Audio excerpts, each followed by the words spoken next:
হরে কৃষ্ণ। তো আজকে পঞ্চদশ অধ্যায়ের 3 নম্বর এবং 4 নম্বর শ্লোক আমরা পাঠ করব ভগবদ গীতায়।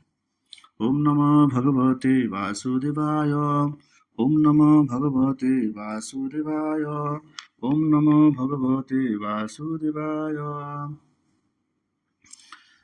ন রূপমস্যেহ তথুপলভ্যতে নান্তু ন চার্দিন চ সংপ্রতিষ্ঠাম অশ্বথুমেনম সুবীরুরমূলম অসঙ্গশস্ত্রেণ ধীরেণ চিত্তাম ততো পদম তৎপরিমার্গিতভ্যম যস্মিন গতা ন নিবর্তন্তি ভূয়ম তমেব চাদ্ধম পুরুষম প্রপথ্যে যত প্রবৃত্তি প্রসিতা পুরাণে।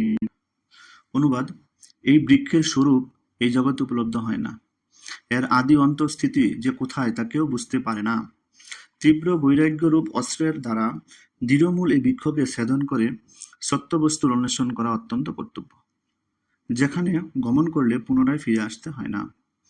স্মরণাতীত কাল থেকে যার থেকে সমস্ত কিছু প্রবর্তিত ও বিস্তৃত হয়েছে, সেই আদি পুরুষের প্রতি শরণাগত হও।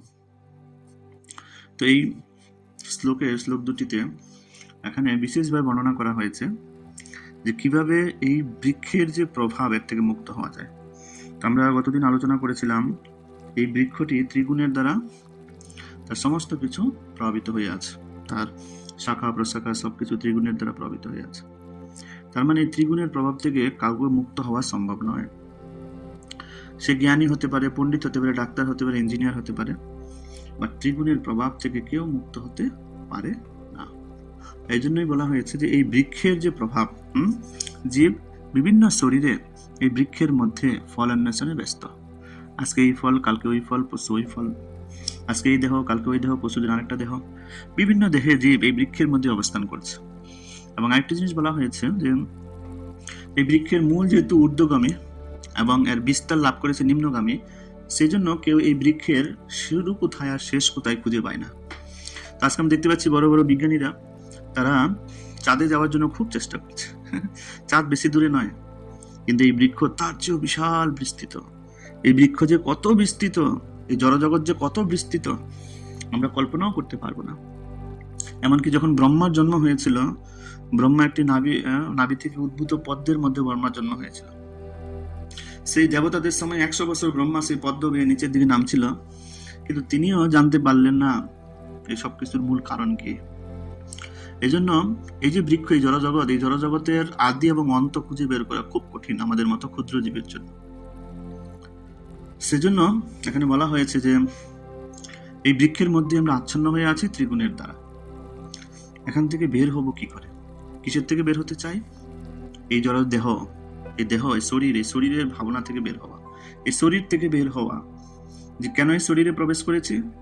কারণ আমার পাপ পুণ্য, আমার আসক্তি, ত্রিগুণের প্রভাব, এগুলোর ফলে আমাকে শরীর ধারণ করতে হয়েছে এবং এই জগতের মধ্যে দুঃখ কষ্টের জীবন আমাকে যাপন করতে হচ্ছে। এখান থেকে বের হব কি করে? অর্জুন ভগবদ্গীতার 6ষ্ঠ অধ্যায়ে একটা প্রশ্ন করেছিলেন, চঞ্চল হি মনঃ কৃষ্ণ প্রমাথি বলবদ্ধিরম। হে কৃষ্ণ, আমার মন অত্যন্ত চঞ্চল, আমি কি করে মনকে শান্ত করতে পারি? তার উত্তরে কৃষ্ণ কি বলেছিলেন? অভ্যাস যুগেন যুক্তেন বৈরাগ্যেন চ গৃহতে। তুমি অভ্যাস করো। কি অভ্যাস করো? ভক্তি। ঠিক তেমনি এই বৃক্ষ থেকে মুক্ত হতে হলে, জড়জগতের প্রভাব থেকে মুক্ত হতে হলে, ত্রিগুণের প্রভাব থেকে মুক্ত হতে হলে আমাদেরকে ভক্তি করতে হবে। ভক্তি কিভাবে করতে হবে? অভ্যাস কিভাবে করতে হবে? বৈরাগ্যেন চ গৃহতে, বৈরাগ্যের মাধ্যমে। কখনো ভোগের মাধ্যমে ভক্তি করলে হবে না। বৈরাগ্য রূপ, মন যা চায় তাকে সেটা দিলে তারা হবে না। যেমন এখন অনেকেই পুরুষোত্তম ব্রত তপস্যা করছেন, তার প্রিয় বস্তু খেতে পারছে না। মনকে নিয়ন্ত্রণ করার চেষ্টা করছি আমরা, প্রিয় বস্তু থেকে দূরে আছি, মনকে নিয়ন্ত্রণ করার চেষ্টা করছি। এটা হলো বৈরাগ্য। আমার ভালো লাগাগুলো সবকিছু তপস্যায় বিসর্জন দেওয়া, বৈরাগ্য। আমার যা কিছু আছে সবকিছু ভগবানের সেবায় যুক্ত করা, এটা হচ্ছে বৈরাগ্য। আমার শরীরটাকে ভগবানের জন্য তপস্যা করা, এটা হচ্ছে বৈরাগ্য। এই বৈরাগ্যের মাধ্যমেই কেবলমাত্র এই জড়জগতের বন্ধন থেকে মুক্ত হওয়া যাবে। শুধু বৈরাগ্য হলে হবে না, তাতে কি থাকতে হবে? কৃষ্ণ ভক্তি। কৃষ্ণ ভক্তির একটি অর্থ হচ্ছে শরণাগত। কার শরণাগত? ভগবান শ্রীকৃষ্ণের শরণাগত। তো প্রভুপাদ এখানে তাৎপর্য বলছেন যে কেউ যদি কোনো পুত্র যদি তার পিতাকে জানতে চায়, এই দুটো পদ্ধতি, একটা অ্যাসেন্ডিং একটা ডিসেন্ডিং প্রসেস। একটা প্রসেস হচ্ছে যে সে সবার মধ্য থেকে বাছাই করে সে খুঁজে খুঁজে খুঁজে খুঁজে বের করবে তার পিতাকে। আরেকটা প্রসেস হচ্ছে তার মাকে বলবে, মা বলে দিবে, মাকে জিজ্ঞাসা করলে মা বলে দিবে তোমার পিতাকে। একটা অ্যাসেন্ডিং একটা ডিসেন্ডিং। ঠিক তেমনি এই জড়জগৎকে যেমন সাংখ্য বিশ্লেষণ কপিল দেব, ভগবান কপিল মুনি কপিল দেব, তিনি সাংখ্য বিশ্লেষণ করেছেন। পুরো জগৎকে বিশ্লেষণ করে কি পাওয়া গেল? আত্মা।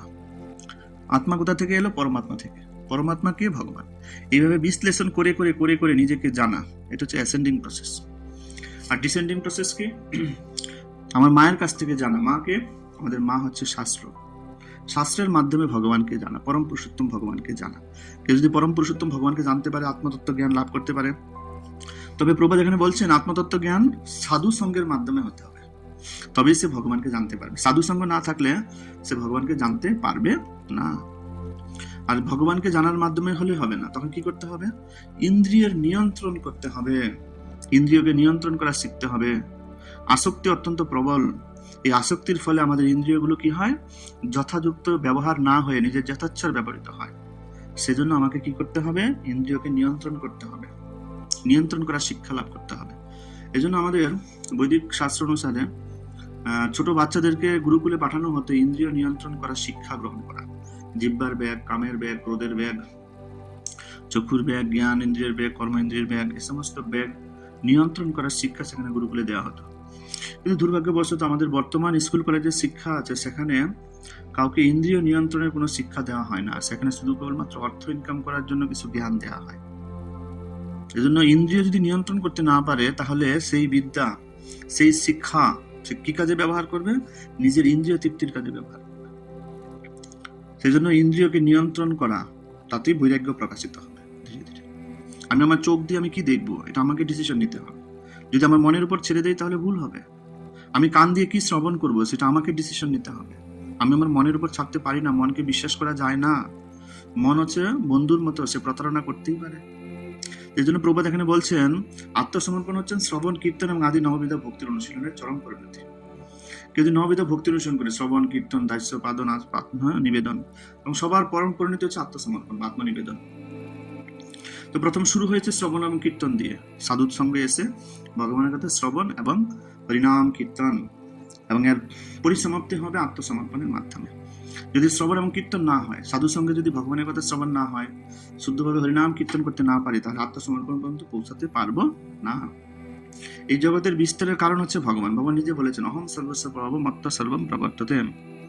এই জন্য এই অসত্য বৃক্ষের যে বন্ধন, এই যে বড় মহাবৃক্ষ, এই যে আমাদের যে শরীর, এই শরীরের যে বন্ধন, এর থেকে মুক্ত হতে হলে সাধু সঙ্গে ভগবানের কথা শ্রবণ এবং কীর্তন করতে হবে। এটাই প্রভুপাদের সমাধান, এটাই ভগবানের সমাধান। ভগবানকে জানতে হবে, ভগবানের সঙ্গে যুক্ত হতে হবে, অথবা অন্য কোনো উপায় নেই, অন্য কোনো উপায় নেই, অন্য কোনো উপায় নেই। হরে কৃষ্ণ।